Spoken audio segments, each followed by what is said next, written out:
put it in one?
It's a set series most of the time. Sometimes we play around with it or break a little bit from the tradition, but tradition can be nice as well. Be careful with just formality or going through the motions. We're going to do everything twice that we do, each posture, each breathing exercise. You're going to get a chance to kind of revisit things. Typically, the hardest part of this class is just kind of being out of your element, being still, focusing your energy. Even though this is the simplest posture, it's also one of the hardest, just to be present without fidgeting, not letting the mind add a lot of thoughts or other desires. We want this to be the prototype, the template, the starting point, the ending point, and even alive and well as you express different forms and shapes from this. It's like the building block, and we'll etch out the postures as we go. We want to start with some deep pranayama breathing, so it's a kind of a meditation in motion, and that's where we're going to get our mind oriented for 90 minutes. So interlock all your fingers and glue your knuckles under your chin. If you want to watch the first few rounds, if you've never done it, you're welcome to observe. Go ahead and exhale completely your lungs. The mouth, just gently drop the head back. Don't force your chin up. Don't jam your neck back. You want to meet the moment, meet your body right where it's at. Be sensitive. Inhale, look forward. Again, nobody else is your subject or your focus. You just want to stare and dive right into your own practice. Exhale, head back, sound. And of course, that can be a challenge in this world as well. We're very social beings, and again, we want to share everything everywhere. Inhale, you can share it later, right now, very intimate, very personal. Teacher or all that, we're all in this together, so take my words for what they are. You don't have to catch them all. Come back to center, spine straight for half moon, Ardha Chandrasana. We hold poses in this class and we try to move the inside. So reach up and exhale slowly. You bend to the right now and you hold this shape cleanly, thin from the side, keeping your left hip a little bit forward there, Caitlin. Left hip a little forward, and then right shoulder also a little bit forward. You kind of want to tweak the dials a little bit. You're setting things up. You want to be an organizer of sorts. This is part of being a creator as well, to generate energy and ideas and then express those now through your body. Before they're with all that is occurring. The mind is not a good multitasker. We're not even sure that it's getting better at it in this world of busyness. So focus on one thing, again, the breathing, the respiration. The inhale meets the exhale, meets the inhale again, and we keep the spiral going. Fan the armpits open a little bit, squeeze those elbows in if nothing hurts too bad. Of course, we're looking for that merger of pleasure and pain. Things we will have to go through, of course. Adversities elicit deeper strengths within us. So this hot room and being away from your creature comforts, all part of growing that way. When ready, you can slide out of that posture and relax your head back as we're just warming up. Stretch up and start to arch slowly backwards with curiosity. You can change and come back up, bend the knees and fold forward. In that regard, every posture is the same. Getting back up your heels from the backside. This is called Padmasana, hands to feet pose. And of course, there's many variations on this. But with stomach to thighs, chest to knees, face to legs. Start to lift your hips, pull on your heels, and push against your thighs, even though that might not be for everybody. Sometimes just folding forward with the knees bent, trying to relax your head, find your breath, and, find a little balance.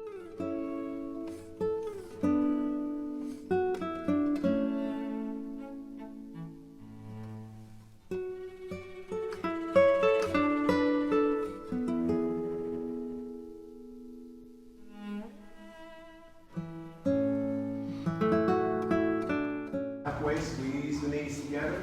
Now you got some strength in numbers. Your heels are a smidge off the floor. Your knees are touching. And then you want to start to go down an imaginary wall. That would mean your shoulders would be right on top of your hips, which is going to challenge you, even if you've done this class a lot, to truly keep those shoulders on top of the hips. Feet together. We have one more posture before a mini water break. And it's a little twisty or tricky. Arms up overhead. Take your right arm under your left arm, hook them together at the elbows. Now, if your hands don't come together, no big deal. You could just make fists if you needed to, or hug yourself, sort of. Sit down low, chair pose again. Right leg up and over, left leg. So yeah, main thing is just kind of hook. No big deal, don't have to kill it. Sit down, cross the right leg over like a lady, and then lift your chest. And do your best to create, see what happens.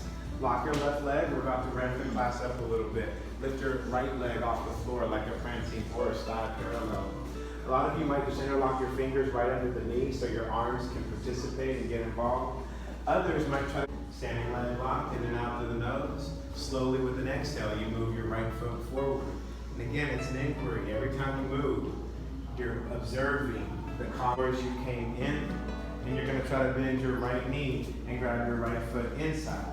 Now, it might not be available, you grab outside. If you can't reach your foot, it doesn't bend that much, take that leg back. Left arm up, deep breath, begin to kick and reach. Anybody who can't grab the foot, I'm doing the modification pose that I'd like you to attempt. Back heel off the floor, left knee bent. This is called high lunge. It has very similar. Left leg will go back to the back of the mat. Grab the left foot inside of the ankle, put the knees together, and the right arm up. Set your focal point, or drishti in Sanskrit, and then dive into that.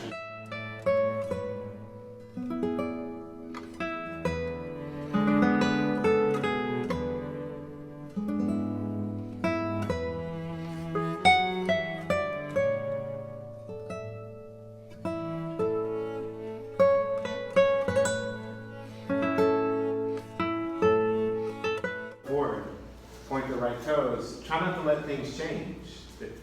You're holding your space well. You started off vertical and you're moving towards horizontal, but you still want that straight line. It's just going to burn a little bit long. Take a soft landing step to the right, arms parallel. Lift up and the hips go backwards as you now begin to shift forwards.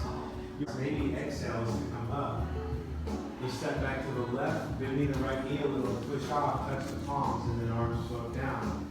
Still, this is your hardest pose. Pinnacle warm-up posture. Take a bigger step to the right as you come across the mat, arms down parallel. Right toes are going to pivot right out on the heel. You try to leave the heel on the ground in general. Bend the knee until the knee's right on the ankle. We want this from a frontal view, knee on the ankle. We want this from a bird's eye view, knee on the ankle. And that arm will come inside and kind of gently push.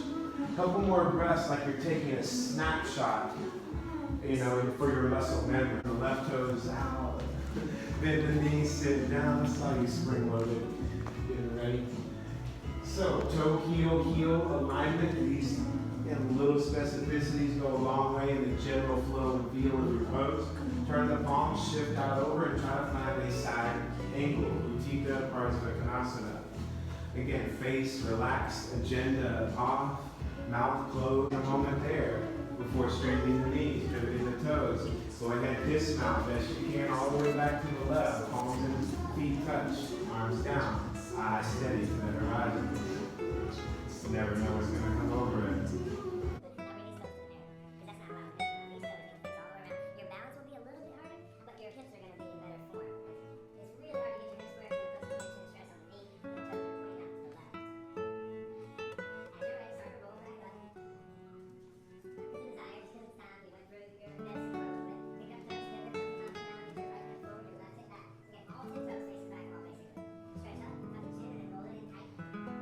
You still want to work your right hip forward as best you can. This modification actually tends to make the one hip higher than the other, the right hip. Whereas Lotus will eventually allow the hips to be nice and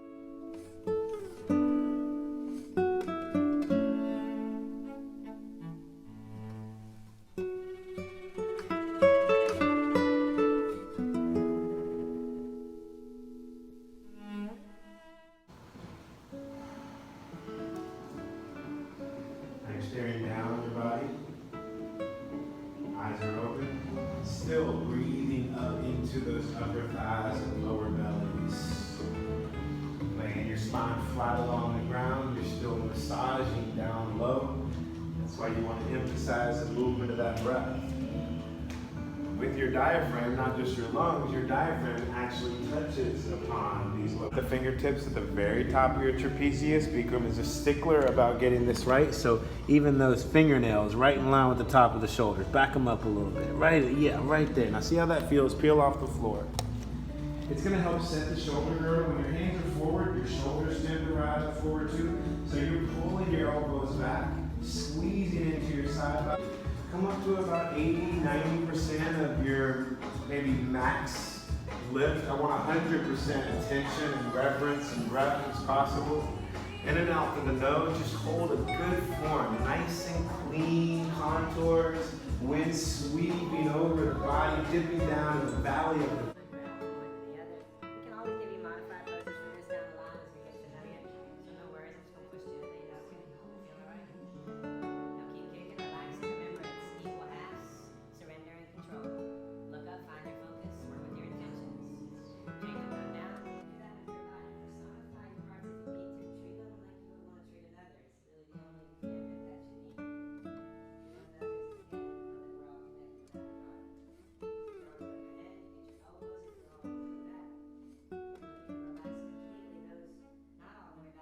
on your forearms or your fists.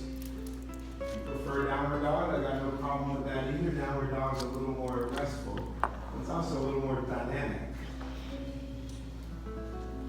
Going on there. Second set of warrior heroes, excuse me. Supta Vidrasana.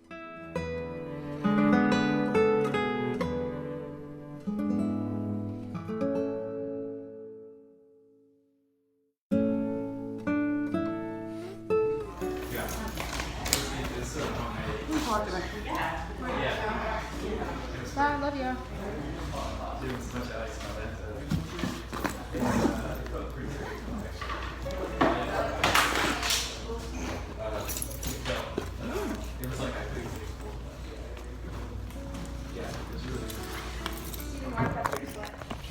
So today the class was very good.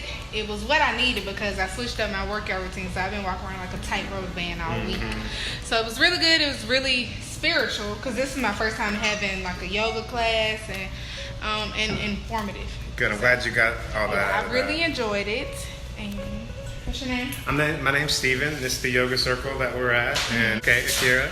And that was your family, right? With you too? My mom and my auntie. Yeah, mom and auntie. So it's always good community when we can share it with people we love and know.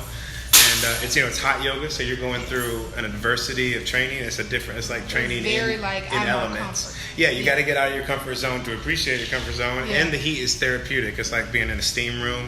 It's going to help you sweat, detoxify, loosen up your muscles. So that's the reason for the heat.